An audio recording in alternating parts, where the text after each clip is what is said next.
स्वागत है यीशु मसीह की रियल प्रेजेंस में। आप सेम नहीं रहेंगे इस प्रेजेंस में।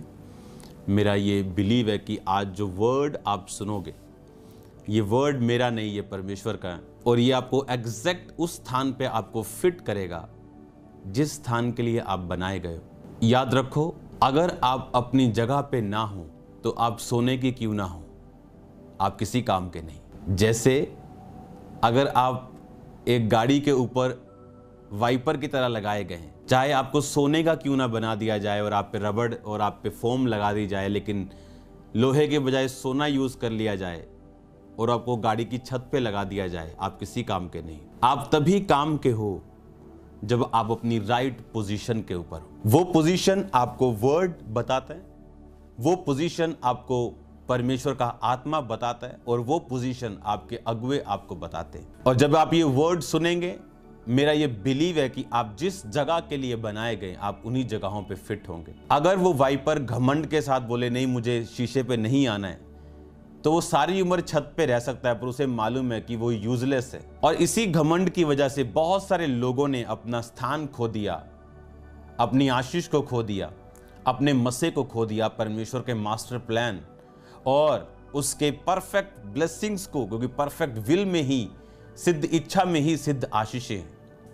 दूसरी इच्छा जो सिद्ध नहीं, उसमें आशीष भी है और श्राप भी है। जैसे आम लोग जीते, उससे थोड़ी ऊपर की लाइफ, लेकिन परफेक्ट नहीं। तो आज मेरा बिलीव है कि जब वर्ड आपके अंदर जाएगा, आप जिस स्थान पर फिट होने चाहिए, खुदावंद का आत्मा आपसे बात करेगा। वो होली स्पिरिट जो अपने दासों से बात करता था, जिसने पौलुस से बात की कि इस जगह पे प्रचार करने मत जाना, जबकि लिखा गया था कि सब जातियों में जाओ। वो होली स्पिरिट जो इंडिविजुअली, जो परमेश्वर की इच्छा, जो आपकी लाइफ में व्यक्तिगत परमेश्वर की इच्छा है, वो होली स्पिरिट आपसे बात करेगा, आपको समझाएगा। सिर्फ इतना कीजिए कि अपनी लाइफ आपकी प्यासी होनी चाहिए खुदावंद के लिए और पाप से दूर होनी चाहिए। आप चाहे परफेक्ट ना भी हो, पर आप परफेक्ट बन सकते हैं, इच्छा रख सकते हैं, और वही इच्छा होली स्पिरिट की एक कांटेक्ट पॉइंट बन जाएगी, उसके लिए एक जरिया बन जाएगी कि आप कम से कम सिद्ध होना चाहते हैं, और हर वो चीज़ वो आपको सप्लाई करेगा, वो आत्मिक हो, वो शारीरिक हो, वो मानसिक हो, जो आपको उस परमेश्वर की विल तक पहुंचने के लिए चाहिए होगी। और मेरा ये बिलीव है कि हेवन आपके लिए ओपन होगा और स्वर्गीय भंडार आपके लिए खुलेगा, और हर वो चीज़ जो परमेश्वर चाहता है कि आपकी लाइफ पर हो, आप उसे आता हुआ देखेंगे। आप अपनी ज़रूरतों को, मानसिक हो, वो शारीरिक हो, वो आत्मिक हो, परमेश्वर के उस स्वर्गीय भंडारों से, उस आत्मा से आप पूरा होते हुए देखेंगे। किसी अच्छी चीज़ की आपको कमी नहीं होगी अगर सिर्फ आप अपना ध्यान इन वर्ड्स के ऊपर लगाएं जो आपको सुनाए जाते हैं। क्योंकि बाइबल कहती परमेश्वर ने आदम को बनाया, जब आदम को बनाया तो उसमें जीवन का सांस फूका, उसके नथनों में जीवन का सांस फूका और लिखा आदम जीवता प्राणी बन गया। और अगर हम बाइबल स्टडी करें तो उसमें यह हमें देखने को मिलता है कि जो सांस आदम के अंदर फूका गया था, वो सेम सांस वचन के ऊपर फूका गया। वो सेम सांस, वो सेम लाइफ वर्ड के ऊपर है। इसीलिए जब आप वर्ड को फॉलो करते हैं या घर बैठ के आप इसे पढ़ते हैं, आपको समझ आए चाहे ना आए, पर लाइफ आपके अंदर एंटर कर रही होती, आपके बिजनेस के अंदर, आपकी स्पिरिचुअल लाइफ के अंदर, आपकी मैरिड लाइफ के अंदर, आपकी मानसिक लाइफ के ऊपर। इसीलिए जो डिप्रेशन के रोगी हैं वो कभी डिप्रेशन में नहीं रह सकते अगर वो बाइबल को पढ़ें। तो अगर वो परमेश्वर को जान जाए और बाइबल पढ़ना शुरू करें, मैं आपको गारंटी देता हूं डिप्रेशन उनकी जिंदगी में नहीं रह सकता। कोई इफ, कोई बट नहीं, कोई कंडीशन नहीं। अगर वो बाइबल को पढ़ें, फॉलो करें, डिप्रेशन कभी उनकी लाइफ में रह नहीं सकता। क्योंकि डिप्रेशन और वर्ड ऑफ गॉड दोनों ऑपोजिट हैं एक दूसरे के। या तो आपकी लाइफ में डिप्रेशन रह सकता है, कुछ मसीही लोग चिंता के नीचे हैं, वो डिप्रेशन नहीं। डिप्रेशन के रोगी समझ रहे हैं कि मैं किस डिप्रेशन की बात कर रहा हूं। वो एक ऐसी मानसिक स्थिति जिसका कोई इलाज नहीं, कोई दवाई उसे दूर नहीं कर सकती, काउंसलिंग उसे दूर नहीं कर सकती, कोई वर्ल्डली लव उसे दूर नहीं कर सकता। वर्ल्डली कहते हैं जी मुझे फ़ोन करो जी, कोई कहता है जी इसे मुझसे बात करते, कोई उसे दूर नहीं कर सकता। क्योंकि लोगों को मालूम नहीं जो डिप्रेशन में कि वो फीलिंग क्या है। लेकिन वो खत्म हो सकता है अगर इंसान वर्ड बाइबल को फॉलो करे। मैं आपको गारंटी देता हूं, खत्म क्या, डिस्ट्रॉय हो जाएगा वो डिप्रेशन, क्योंकि डिप्रेशन और वर्ड ऑफ गॉड ये दोनों एक दूसरे के ऑपोजिट है। क्योंकि वर्ड से आपको होप आती है, आपको फेथ आता है, और डिप्रेशन वो है जब आप होप, आशा और विश्वास खो चुके होते हैं। हालेलुया। आज हम परमेश्वर के वचन में चलेंगे, उत्पत्ति उसका 1 बाब उसकी 27 और 28 आयत को। परमेश्वर ने मनुष्य को अपने स्वरूप में उत्पन्न किया और अपने ही स्वरूप के अनुसार परमेश्वर ने उसको उत्पन्न किया, नर और नारी करके उसने मनुष्यों की सृष्टि की। और परमेश्वर ने उनको आशीष दी और उनसे कहा, फूलो, फलो और पृथ्वी में भर जाओ। आदम को बना के फर्स्ट वर्ड जो खुदावंत के मुंह से निकले वो ये थे, be multiply and be fruitful, कि फूलो, फलो और पृथ्वी में भर जाओ, मल्टीप्लाई हो जाओ और बी फ्रूटफुल। अब ये परमेश्वर का मास्टर प्लान है कि परमेश्वर चाहता है कि मैं फूलूं, फलूं और पृथ्वी भर में मल्टीप्लाई। उसका मतलब कि आप फ्रूटफुल होंगे अपने फाइनेंस में, आप फ्रूटफुल होंगे अपनी फैमिली में। इसीलिए बैरननेस, बांझपन और परमेश्वर का वर्ड ये ऑपोजिट है एक दूसरे के। और जब आप वर्ड को एक्सेप्ट करते हैं अपनी लाइफ में पर्सनली और समझते हैं, वचन अपने आप कभी कार्य नहीं करता। वचन में 1000 तरह की चीजें लिखी हों और आपकी लाइफ में पूरी ना हो, ये वेरी पॉसिबल। वचन वो काम करता है जिसको आप पर्सनली मेडिटेट करते हैं। ये उसकी तरह की आपकी अलमारी में 1000 तरह के हथियार पड़े हैं, बंदूकें पड़ी हैं, तलवारें पड़ी हैं, लेकिन कौन सा हथियार काम करेगा जिसको आप यूज करेंगे। अब हमें शारीरिक हथियारों की जरूरत नहीं, मैं आपको एग्जांपल देने के लिए समझा रहा हूं। अगर हमारी आर्मी के पास टैंक्स हैं, अगर हेलीकॉप्टर्स हैं, अगर एयरक्राफ्ट्स हैं, अगर सब कुछ है, क्या वो अपने आप यूज हो जाएगा? अगर हम हेलीकॉप्टर चलाएंगे तो वही यूज कर पाएंगे। उसी तरह से वर्ड अपने आप कभी आपकी लाइफ में पूरा नहीं होगा, आपको वर्कआउट करना पड़ेगा। इसीलिए जो पौलुस ने मिरेकल्स लिखे थे, वर्किंग आउट ऑफ मिरेकल्स, यानी जो चमत्कार करने की शक्ति है वो ऐसे नहीं होगा, वर्कआउट करना पड़ेगा उसके लिए। कैसे? कि अगर मैं ये चाहता हूं कि आज लंगड़े चलें, तो उसके लिए मुझे प्रार्थना में, मनन में, खुदावंत से दर्शन को लेना, स्वप्न में परमेश्वर से रेवलेशंस को लेना, आत्मिक अपने अंदरूनी आंखों से देखना कि कौन सी आत्माएं मौजूद हैं जहां मैं प्रार्थना करने के लिए जा रहा हूं। उसके बाद उन्हें जाके डांटना और कमांड करना टांगों को, वर्किंग आउट। और काम परमेश्वर नहीं करना है, लेकिन आपका हिस्सा क्या है?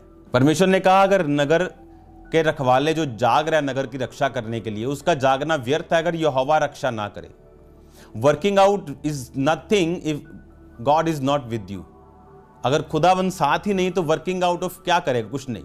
ये चीजें तब हैं जब परमेश्वर आपके साथ है।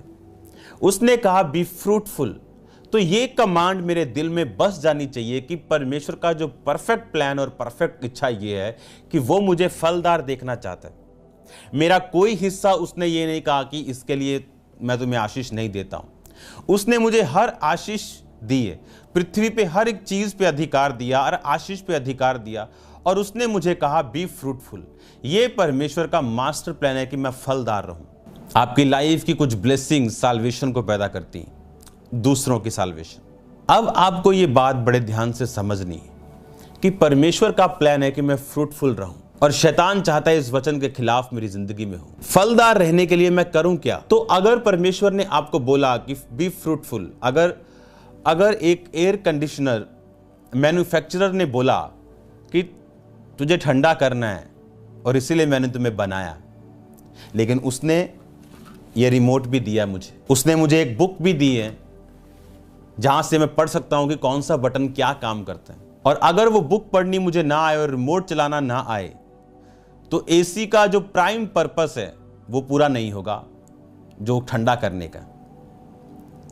उसी तरह से अगर परमेश्वर ने आपको बोला बी फ्रूटफुल, कि आप फलदार रहो, मैं आपको गारंटी देता हूं अगर ये वर्ड आप सुनेंगे, ये इम्पॉसिबल है। मैं नहीं कह रहा कि 99.99% या इफ या बट्स, ये इम्पॉसिबल है कि आपकी लाइफ में फ्रूटफुलनेस ना आए और आप हैप्पी ना हो। ये इम्पॉसिबल है, ये हो ही नहीं सकता। क्योंकि सबसे पहले मुझे ये समझने की जरूरत है कि मुझे वचन पे खुद काम करना है। अगर खुदावंद ने बोला बी फ्रूटफुल, तो ये वर्ड मुझे अपनी लाइफ में पर्सनली लेना है। और अब मैं करूं क्या? अब मुझे खुदावंद की परफेक्ट विल तो समझ आ गई कि खुदावंद चाहता है मैं फ्रूटफुल रहूं, चंगा रहूं। उसके बाद उसने हमें बुक दी और उसमें वर्ड्स दिए। जब हम इनको सीखते हैं तो उसका जो प्राइम पर्पस, उसका जो सबसे बड़ा इच्छा थी आपकी लाइफ में फ्रूटफुल होने की, आप उसे पूरा होते हुए देखते हैं। अब एक वचन मैं आपके लिए पढ़ना चाहूंगा। आमोस की पुस्तक को हम पढ़ेंगे 5 बाब उसकी 18 से लेकर 27 आयत तक। हाय तुम पर जो यहोवा के दिन की अभिलाषा करते हो, यहोवा के दिन से तुम्हारा क्या लाभ होगा? वह तो उजाले का नहीं अंधियारे का दिन है। जैसे कोई सिंह से भागे और उसे भालू मिले, घर में जाकर भीत पर हाथ टेके और सांप उसको डसे, क्या ये सच नहीं यहोवा का दिन उजाले का नहीं अंधियारे का होगा? ऐसा घोर अंधकार का जिसमें कुछ भी चमक ना हो। मैं तुम्हारे पर्वों से बैर करता, उन्हें निकम्मा जानता हूं और तुम्हारी महासभाओं से मैं प्रसन्न नहीं। अब इस वचन को सुनने से पहले मैं ये चाहता हूं आप ये भी वचन पढ़े जो आमोस 8 और उसकी 1 आयत से लिखा हुआ है। परमेश्वर यहोवा ने मुझको यूं दिखाया कि धूप काल के फलों से भरी हुई टोकरी है। उसने कहा, हे आमोस तुझे क्या देख पड़ता है? मैंने कहा, धूप काल के फलों से भरी हुई टोकरी। तब यहोवा ने मुझसे कहा, मेरी प्रजा इज़राइल का अंत आ गया है, अब मैं उसको ना छोड़ूंगा। परमेश्वर यहोवा की यह वाणी है, उस दिन राज मंदिर के गीत हाहाकार में बदल जाएंगे, शवों का बड़ा ढेर लगेगा, सब स्थानों में वो चुपचाप फेंक दी जाएंगी। अब मैं आपको बताता हूं ये आमोस था कौन। ये आमोस दाऊद सुलेमान के बाद का एक प्रॉफिट था। उस समय का ये प्रॉफिट था जब लोग और लोगों के अगुवे परमेश्वर से हट चुके थे। और आमोस एक ऐसा प्रॉफिट था जो परमेश्वर की आवाज को बोलने वाला था। परमेश्वर ने उसे विजन दिखाया कि उसका विजन ये है, धूप काल के फलों से भरी हुई टोकरी, जिसका मतलब था कि फ्रूटफुलनेस। एक है पेड़ पे फल लगना, एक है वो फल पकना, और तीसरा है उस फल को खाना। एक है कि फल लगना और झड़ जाना कच्चे, एक है कि फल लगना और पकना लेकिन खुद उसे खा ना पाना, एक है फल लगने भी, पकने भी और खाने भी। ये परमेश्वर का प्लान था कि उस टोकरी में धूप काल के, यानी अगर गर्मी है तो आम और पके हुए आम, लेकिन पके हुए फल और सड़े हुए फलों में सिर्फ कुछ ही घंटों का फर्क होता है। और अगर आप इस स्टडी को आगे पढ़ेंगे तो परमेश्वर ने उन पके हुए फलों को सड़े हुए फलों में बदला। परमेश्वर ने कहा, मैंने तुम्हें इसलिए बनाया कि मैं लोगों में अपना आप साबित कर सकूं। इसीलिए आदम को बनाया कि मैं उसके साथ सहभागिता कर सकूं, अपना प्रेम बांट सकूं। आदम गिर गया, उसके बाद जातियां पैदा हुई, उन्होंने फिर परमेश्वर ने तौबा करने के लिए बोला, और जिन्होंने तौबा की परमेश्वर ने फिर से अपनी मास्टर प्लानिंग फलदार उन्हें किया।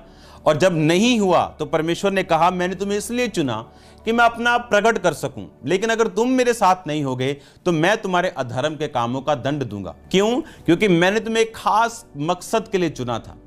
आज क्रिश्चियन लोग खास मकसद के लिए चुने, लेकिन कितनी बुरी और भयानक बात है कि वो अपने मकसद से भटक चुके हैं। उनके बच्चे कुछ कर रहे हैं, वो कुछ कर रहे हैं, और अपना मकसद क्रिश्चियन होने का वो भूल चुके हैं कि क्रिश्चियन होने के नाते उनका मकसद क्या है।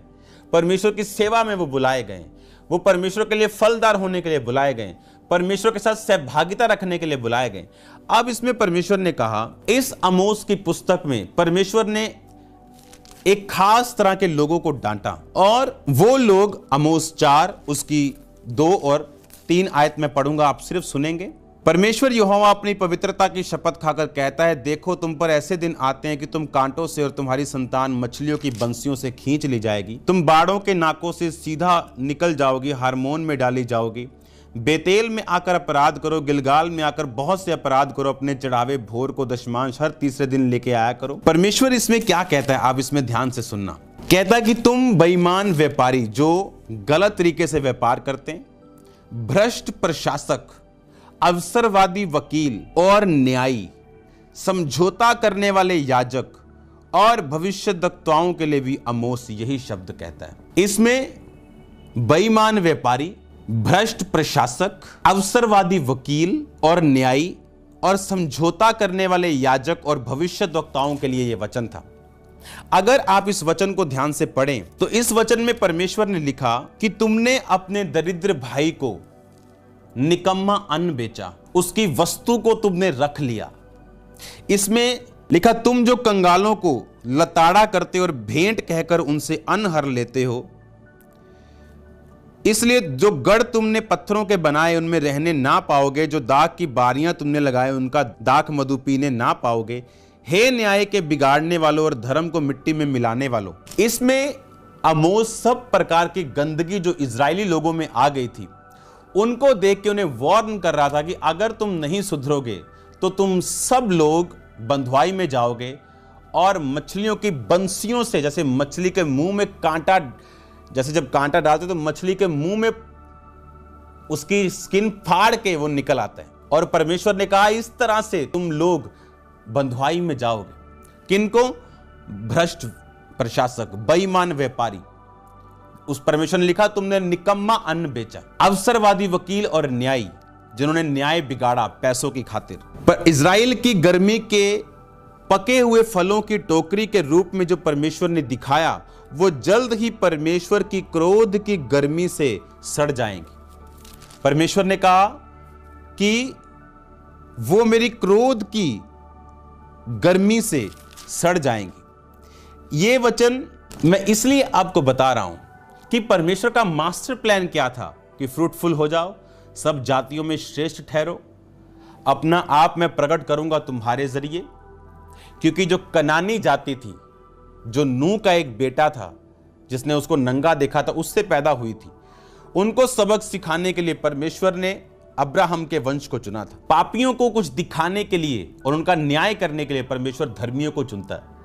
अब अगर धर्मी परमेश्वर में बना ना रहा तो परमेश्वर उन्हीं पापियों को धर्मी के ऊपर हावी होने के लिए बोलता है। अब परमेश्वर ने कहा मेरा प्लान तो यह कि मैं तुम्हें पका हुआ फल दूं, तुम पके हुए फलों को खाओ, झड़े ना तुम्हारे फल और तुम फ्रूटफुल रहो। पर तुम्हारे बेईमान व्यापारी होने के कारण, तुम्हारे चोर होने के कारण, तुम्हारे व्यभिचारी होने के कारण, न्याय बिगाड़ने के कारण, समझौता करने वाले याजक, अगर इस यहां आप पढ़ें आमोस 7 उसकी 10 में सिर्फ मैं पढ़ूंगा। बेतेल के याजक अमस्या ने इजराइल के राजा यरोबाम के पास भेजा, आमोस ने इजराइल के घराने के बीच में तुझसे राजद्रोह की गोष्ठी की है, उसके सारे वचनों को देश नहीं सह सकता, क्योंकि आमोस कहता है कि यरोबाम तलवार से मारा जाएगा। अमस्या ने आमोस से कहा, हे दर्शी यहां से निकल के यहूदा में भाग जा, वहीं रोटी खाया कर, वहीं भविष्यवाणी किया कर, पर बेतेल में आके कभी भविष्यवाणी मत करना। ऐसे याजक और भविष्यद्वक्ता जिन्होंने समझौता कर लिया, किसके साथ?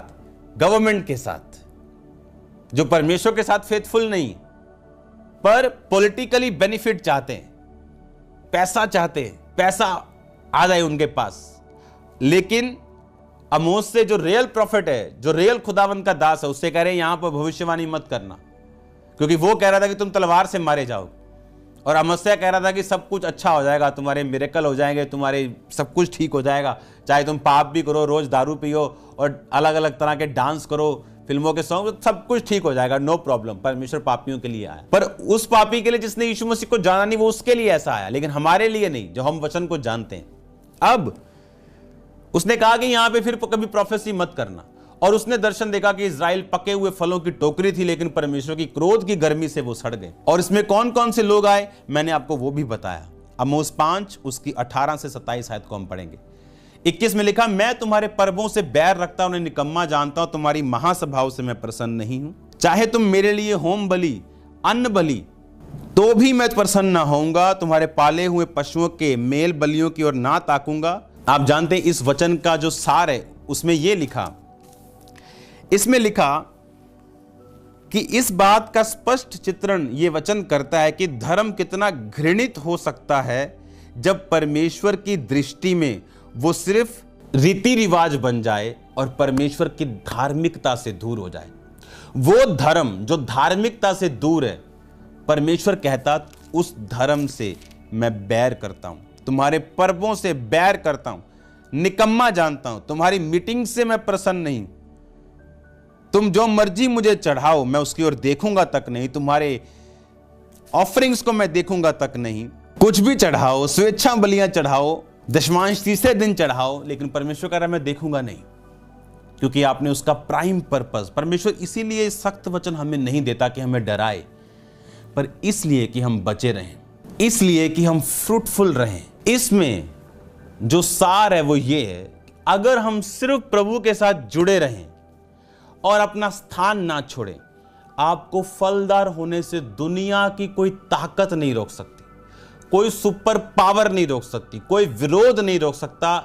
10,000 लोग आपके खिलाफ इकट्ठे हो जाएं, आपको कोई फलदार होने से रोक नहीं सकता। आपके मित्र बन जाएंगे लोग वो भी, अगर आपने वर्ड को छोड़ा नहीं। इसमें उसने फटकार लगाई ऐसे लोग जो न्याय बिगाड़ते हैं, किसी की जमीन हड़प ली, अच्छा वकील कर लिया, उन वकीलों को लताड़ लगाई, निकम्मा अन्न बेचा, गरीबी का किसी का फायदा उठाया, बेईमान व्यापारी, याजक जिन्होंने समझौता कर लिया। क्यों समझौता कर लिया? खुद भी पाप में, औरतों के साथ कुकर्म, और फिर उधर गवर्नमेंट से समझौता ताकि कोई लीगल एक्शन ना हो। लेकिन आमोस जो परमेश्वर का सच्चा दास था, वो कह रहा है कि तुम्हारे पे तलवार चलेगी, तुम्हारे बच्चे मछली की बंसियों की तरह खींच लिए जाएंगे, उन पे फंदा आएगा। और अमस्या कह रहा है यहां मत आना प्रोफेसी करने अपनी, यहां मैं लोगों को ब्लेसिंग का प्रचार करता हूं। अब परमेश्वर का प्लान खत्म हो गया और वो फल सड़ गए, बाइबल कहती है। और वही हुआ जो आमोस ने प्रोफेसी में कहा था। और ये परमेश्वर का मास्टर प्लान नहीं था। परमेश्वर का मास्टर प्लान था कि वो आपको फ्रूटफुल करेगा। नेहेमिया 1 उसकी एक आयत हम पढ़ेंगे। The words of Nehemiah the son of Hacaliah, Hindi में लिखा हकल्या के पुत्र नेहेमिया के वचन, 20वें वर्ष में किस्लेव नामक महीने में, जब मैं शूशन नामक राजगढ़ में रहता था। अब नेहेमिया का मतलब है हिब्रू भाषा 5166, जिसका मतलब है कंसोलेशन, कंफर्ट ऑफ जाह, यानी परमेश्वर का कंफर्ट। इसमें लिखा कंसोलेशन ऑफ जाह, यानी परमेश्वर का comfort. Hallelujah. Consolation, comfort of God Nehemiah का मतलब था। पुत्र वो किसका था? हकल्या। हकल्या को पढ़ेंगे हम हिब्रू भाषा में, 2446वां शब्द। इसका मतलब है डार्कनेस ऑफ जाह। और हकल्या का एक और मतलब है वेट, जो खुदावंद के ऊपर वेट करने वाला होता है, उसको बोलते हैं Hacaliah, who waits for the Lord. अब फलदार होने के लिए इसमें लिखा नेहेमिया का मतलब है कंफर्ट। आपकी लाइफ में कंफर्ट आया, फ्रूटफुलनेस आई, पर किसके द्वारा? किसका बेटा था वो? हकल्या का। हकल्या का मतलब who waits for the Lord and darkness of the Lord. इसके दो मतलब है। आपकी लाइफ में तब तक कंफर्ट और फ्रूटफुल नहीं हो सकते आप, जब तक आप परमेश्वर की ठहराई हुई डार्कनेस से ना निकले। एक आपको परमेश्वर की दासी ने बताया था कि जब बीज जमीन के अंदर जाता है, उसे धूप में रख के निकाल दो, वो फलवंत नहीं होगा, बट डार्कनेस में होगा, क्योंकि हर डार्कनेस शैतानी नहीं है। यहोवा लिखा अंधियारे में रहता है। अंधियारे बादल आए और अंधेरा था। Darkness of the Lord. एक डार्कनेस शैतानी है, एक परमेश्वर है जिससे आपको निकालता है। जैसे पौलुस को निकाला उस डार्कनेस से कि वो जेल में बंद है, लेकिन उसने इतनी पत्रियां लिखी जो आज तक लोगों को बचा रही। कि डार्कनेस से कि एस्तर के माता पिता मर चुके, डार्कनेस, लेकिन एक दिन वो रानी बनती। आप जो पिक्चर्स देखते हो, जो नेगेटिव पिक्चर्स होती है, वो डार्कनेस में उनका असली पिक्चर बनता है। डार्कनेस ऑफ द लॉर्ड, जिसने डार्कनेस में, अगर उस बीज ने उस डार्कनेस में रह लिया, और वो फलवंत होगा और कंफर्ट होगा और फ्रूटफुल होगा। Who waits for the Lord. आज क्यों लोग फ्रूटफुल नहीं? क्योंकि वो वेट नहीं कर पाते परमेश्वर की। मैंने आपको जितने वर्ड पढ़ाए कि अगर आप बेईमान व्यापारी हैं, अगर आप अवसरवादी वकील हैं, अगर आप समझौता करने वाले पास्टर हैं, याजक हैं, भविष्यद्वक्ता हैं, तो उसने कहा मैं बंसियां डाल डाल के तुम्हारा न्याय करूंगा, क्योंकि मेरा प्लान है तुम्हें धूप काल के फलों की टोकरी की तरह बनाना। तुम पके हुए फल खाओगे, अपनी दाग की बारी लगाओगे और उसका फल खाओगे, अपनी लाइफ में फ्रूटफुलनेस देखोगे। पर तुमने मेरी प्लान को खत्म कर दिया और अब मेरे क्रोध की गर्मी से वो फल सड़ जाएंगे। तुम्हारे पर्वों से मैं बैर करता हूं। परमेश्वर, आप जानते हैं वो क्रिश्चियन जो खुदावन से दूर हैं, क्रिसमस पार्टी जब वो रखते हैं, आप जानते हैं परमेश्वर कहता है मैं नफरत करता हूं ऐसी पार्टी से। प्रभु के क्रिसमस पार्टी में बियर चलती है कई लोगों की और अपने आप को वो क्रिश्चियंस बोलते हैं। खुदावंद ने कहा मैं बैर करता हूं ऐसे महासभाओं से। ये परमेश्वर का प्लान नहीं कि हम क्रिश्चियन हों और पाप में रहें और क्रिसमस मनाएं और ईस्टर मनाएं। उसने कहा मैं बैर करता हूं, मैं नफरत करता हूं ऐसी चीजों से कि तुम, परमेश्वर ने कहा ये धर्म कितना घृणित होगा तुम्हारे लिए, जिसमें से तुम धार्मिकता को निकाल दो अपनी दैनिक दिनचर्या से और उसको रीति रिवाज की तरह फॉलो करो कि संडे हाँ चर्च जा रहे हैं। किसको मिलने? अपनी गर्लफ्रेंड को मिलने, उसको भी संडे चर्च में बुलाया। लोगों को अच्छे नहीं लगते ये वर्ड, पर आपको सुनना होगा क्योंकि परमेश्वर कहता है अगर तुम मेरी बुक, मेरी मैनुअल को फॉलो करोगे, कोई आपको फ्रूटफुल होने से रोक नहीं सकता। आपकी 90% प्रेयर्स रॉन्ग है क्योंकि विदाउट रिपेंटेंस की गई, और जब रिपेंटेंस के अंदर होंगी, खुदावंद के अंदर होंगी, आपके कई प्रार्थनाएं करने की जरूरत नहीं पड़ेगी। खुदावंद आपको फल देता जाएगा आपके हिस्सों के लिए। आपकी हर लाइफ के हर हिस्से में आप फलदार होंगे। इस चीज के लिए आपको ये बात समझनी ही होगी। परमेश्वर कहता हाय तुम पर जो यहोवा के दिन की अभिलाषा करते हो। हाय क्रिसमस नहीं आया यार, चलो आ जाना क्रिसमस, वधिया कोट सवाइए। यहोवा के दिन से तुम्हें क्या लाभ होगा? परमेश्वर तुम्हें क्या लेना देना क्रिसमस से, तुम्हें क्या लेना देना रेजरेक्शन डे से, ईस्टर डे से जिसे आप बोलते हो, तुम्हें क्या लेना देना गुड फ्राइडे से? क्योंकि तुम मकसद तो भूल गए गुड फ्राइडे का, मकसद तो भूल गए क्रिसमस का। मेरा मकसद है तुम्हारे साथ सहभागिता करना, तुम्हें मल्टीप्लाई और फ्रूटफुल करना। लेकिन जब मुझसे जुदा होकर तुम कुछ नहीं कर सकते, जिस तरह डाली अगर तोड़ दी जाए अपने सोच से, अपने वृक्ष से, दाखलता से अलग होकर कुछ नहीं कर सकती सिवाय इसके कि वो सूख जाए और लोग उसे जलने के लिए आग में बटोर लें। हालेलुया। आप अगर व्यापारी हैं आप दूसरों की तरह नहीं चल सकते। आप अगर वकील हैं आप दूसरों की तरह नहीं चल सकते। अगर आप याजक हैं, आप प्रॉफिट हैं, आप पास्टर हैं, आप प्रेरित हैं, आप दूसरों की तरह नहीं चल सकते। आपको वर्ड फॉलो करना पड़ेगा। बाइबल कहती आमोस की उस भविष्यवाणी के बाद एक राष्ट्रीय आपदा आई जो पूरे देश के लिए थी, और अगर उन्होंने वर्ड को ध्यान से सुना होता और फेक प्रॉफिट्स की ओर ध्यान ना लगाया होता, वो इस मुसीबत में ना फंसते। आज जानते हैं आप, लोगों को मालूम है कि ये बंदा फेक है, फिर भी वो फॉलो करते लोगों को। पता है क्यों? क्योंकि वो एक दिन खुद दुखी होंगे वो एक दिन, क्योंकि परमेश्वर उन पर भी वो दंड देगा फेक लोगों को फॉलो करने के लिए। क्योंकि हमारा मेन मकसद खुदावंद के साथ रिलेशनशिप बिल्ड करना। Wait upon the Lord. कैसे फ्रूटफुल होंगे हम? जब वेट करेंगे। एक वर्ड लिया, उसके कोड़े खाने से मैं चंगा हो चुका हूं, मैंने रिपेंट कर लिया, तौबा कर ली, लेकिन हीलिंग नहीं है, तो wait upon the Lord. Hacaliah wait upon the Lord. मैं वेट करूंगा, इस वर्ड को वर्कआउट करूंगा, उसके कोड़े खाने से मैं चंगा हो चुका हूं, प्रार्थनाएं करूंगा। वेट करने के बाद फिर कंफर्ट आएगा।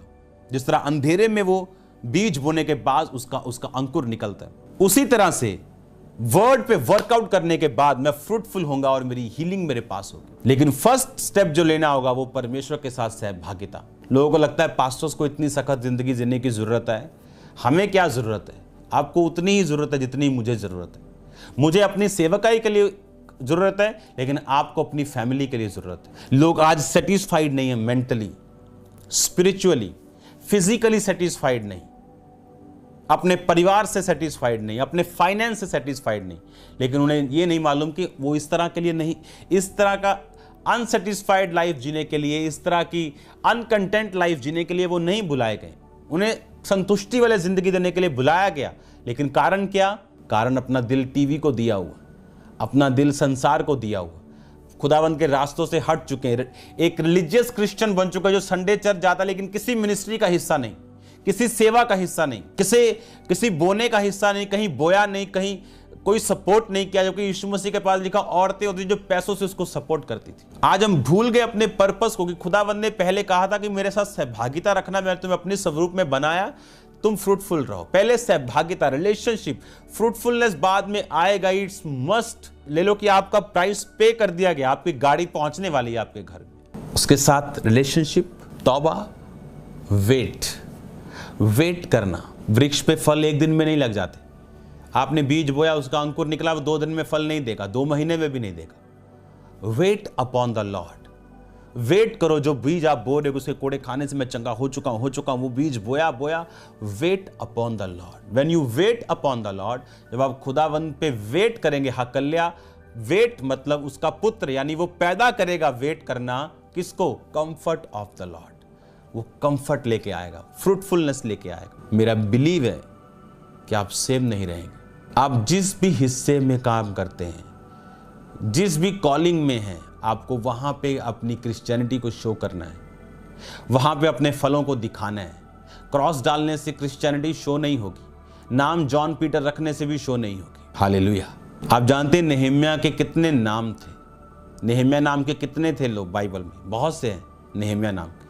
कौन लेकिन अपने नाम के स्वरूप काम कर पाया? ये वाला नेहम्याह जिसकी मैं बात कर रहा हूं। उसने अपना नाम कंफर्ट ऑफ द लॉर्ड, लोगों की लाइफ में वो कंफर्ट लेके आया। नाम यूसुफ रखने से कोई यूसुफ नहीं बन जाएगा। आप जानते हैं मैंने आज से कई साल पहले अपने नाम के साथ यूसुफ ऐड किया था, इसलिए नहीं कि कोई टेक्निकल या किसी लीगल वे के कारण। No no no no, God ने मेरे को बोला करने के लिए, और यूसुफ ने अन्न बांटा था। मैं आपको दिखाऊंगा किस दिन मैंने यूसुफ ऐड किया, और आज जब हजारों लोग अन्न ले रहे हैं, लोगों को अब मालूम होता है कि जो भी परमेश्वर करता है उसका एक प्रोफेटिक मतलब होता है। God bless you all.